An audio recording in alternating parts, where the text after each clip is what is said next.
बिस्मिल्लाहिर्रहमानिर्रहीम अस्सलामु अलैकुम everyone and welcome to my channel Eta for you. प्यारे दोस्तों, हमने इंग्लिश के सबसे इम्पोर्टेंट और रिपीटेड एमसीक्यूज़ का जो सिलसिला शुरू किया था, आज इसका पार्ट 7 अपलोड कर रहे हैं। ये एमसीक्यूज़ निहायत इम्पोर्टेंट है, ख़ास तौर पर ईटा इम्तिहानात और दीगर तमाम सरकारी व निजी इदारों के इम्तिहानात के लिए। तो वीडियो को आखिर तक देखें और अपनी तैयारी को मज़ीद बेहतर बनाइए। प्यारे दोस्तों, आपसे एक गुजारिश है कि मेरे चैनल को सब्सक्राइब करें और साथ ही बेल आइकन को भी दबाएं ताकि हमारी हर नई वीडियो की इत्तला आप तक फ़ौरन पहुंचे।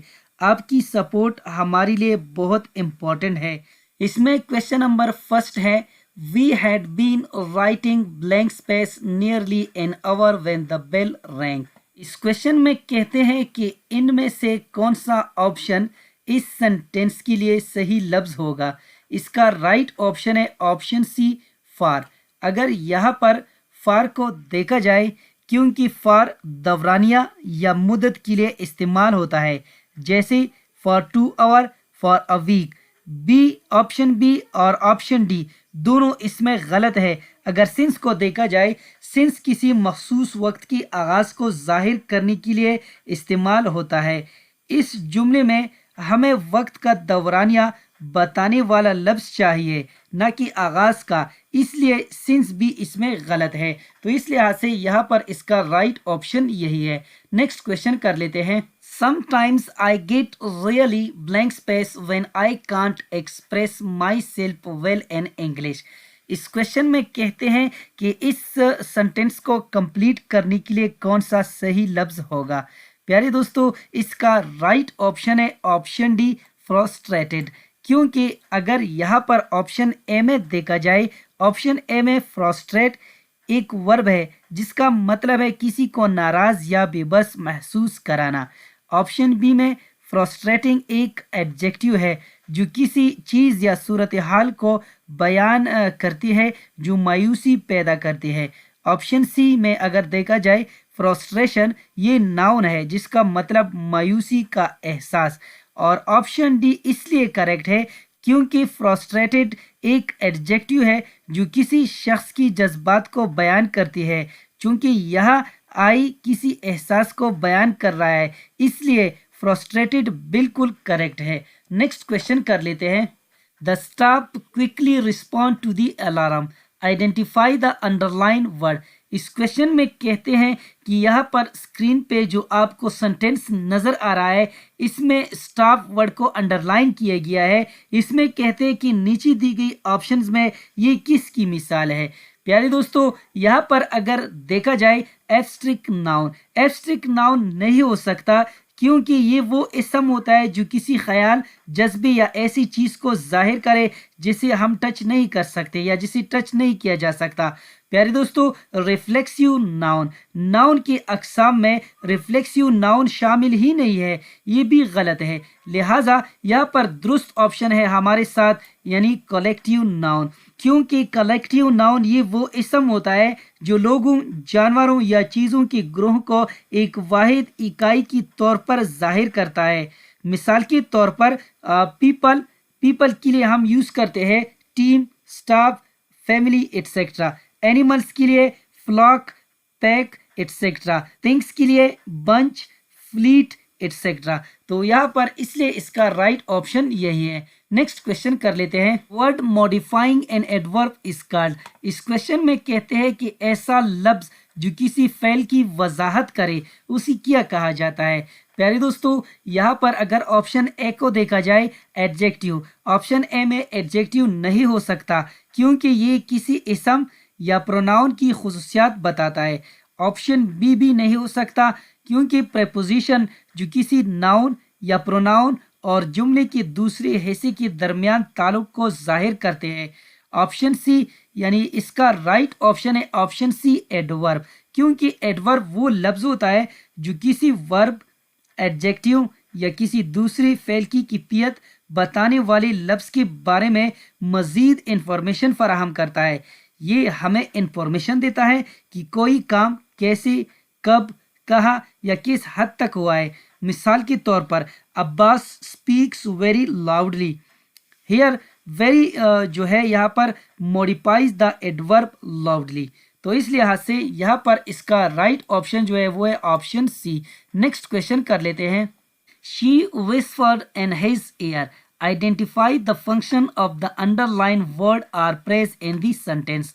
پیارے دوستو اس کویشچن میں کہتے ہیں کہ یہ اسکرین پہ جو سنٹینس آپ کو نظر آ رہا ہے تو یہاں پر اس میں ان ہز ایئر یعنی اس کو انڈر لائن کیا گیا ہے. پیارے دوستو اس میں کہتے ہیں کہ نیچے دی گئی آپشن میں یہ کس کی مثال ہے؟ تو یہاں پر اس کا رائٹ آپشن ہے آپشن ڈی ایڈورب پریز. کیونکہ یہاں پر اگر دیکھا جائے ایڈورب پریز یہ وہ پریز ہوتا ہے جو ورب ایڈجیکٹیو یا دوسرے ایڈورب الفاظ کی وضاحت کرے اور ساتھ میں کیسے کہا کب کا جواب دے، جیسے بہت احتیاط سے یا صبح کے وقت. تو یہاں پر ان ہز ایئر بتا رہا ہے کہ سرگوشی کہاں کی گئی ہے. So the phrase in his ear tells where she whispered modifying the verb whispered since it functions is an adverb. تو اس لحاظ سے یہاں پر اس کا رائٹ آپشن ہے آپشن ڈی. نیکسٹ کوشچن کر لیتے ہیں. Contractions can be used in blank space. اس کوشچن میں کہتے ہیں کہ کانٹریکشنز یعنی مختصر الفاظ جیسے وانٹ، کانٹ، ایٹس یعنی یہ کہاں استعمال کی جا سکتے ہیں؟ اس کا رائٹ آپشن ہے آپشن سی انفارمل لیٹرز. یعنی یہ انفارمل لیٹرز میں استعمال کی جا سکتے ہیں کیونکہ انفارمل لیٹرز یہ وہ خط ہوتے ہیں جو دوستوں، رشتہ داروں یا قریبی لوگوں کو ذاتی اور دوستانہ انداز میں لے کے جاتے ہیں. ان میں عام گفتگو کی طرح آسان اور روانی والا انداز ہوتا ہے. تو اس لیے اس کے لیے ہم جتنی بھی کانٹریکشنز یعنی مختصر الفاظ ہوتے ہیں ان کو ہم استعمال کرتے ہیں، یوز کرتے ہیں. جیسے کین ناٹ تو اس کی جگہ ہم استعمال کرتے ہیں کانٹ. تو اس کو عام طور پر یوز کی جاتے ہیں. تو اس لحاظ سے یہاں پر اس کا رائٹ آپشن ہے آپشن سی. نیکسٹ کوشچن کر لیتے ہیں. Which of the following sentence is imperative? اس کوشچن میں کہتے ہیں کہ نیچے دی گئی آپشنز میں یعنی وہ کون سا سنٹینس ہے جو امپیریٹیو سنٹینس کہلاتا ہے. پیارے دوستو اگر آپشن اے کو دیکھا جائے، آپشن اے میں یہ سنٹینس جو ہے آپ کو جو نظر آ رہا ہے اسکرین پہ یہ ڈیکلیریٹیو سنٹینس کو ریپرزینٹ کرتا ہے. آپشن بی بھی ڈیکلیریٹیو سنٹینس کو ریپرزینٹ کرتا ہے اور آپشن ڈی بھی ڈیکلیریٹیو سنٹینس کو ریپرزینٹ کرتا ہے، لیکن یہ نفی جملہ ہے. پیارے دوستو یہاں پر آپشن سی جو ہے یہ اس میں کریکٹ ہے، یعنی move the chairs into that corner quickly. یعنی یہاں پر یہ امپیریٹیو سنٹینس کو ریپرزینٹ کرتا ہے. امپیریٹیو سنٹینس یہ وہ جملہ ہوتا ہے جو حکم، درخواست یا ہدایت دینے کے لیے یوز کیا جاتا ہے. یہ عام طور پر ورب سے شروع ہوتا ہے اور اس میں سبجیکٹ واضح طور پر موجود نہیں ہوتا ہے کیونکہ اسے تم یا آپ سمجھا جاتا ہے. تو اس لحاظ سے یہاں پر اس کا رائٹ آپشن یہی ہے. نیکسٹ کوشچن کر لیتے ہیں. He was satisfied blank space his result. Us question میں کہتے ہیں کہ ان میں سے کون سا لفظ اس سنٹینس کو یعنی پر کرنے کے لیے صحیح ہوگا.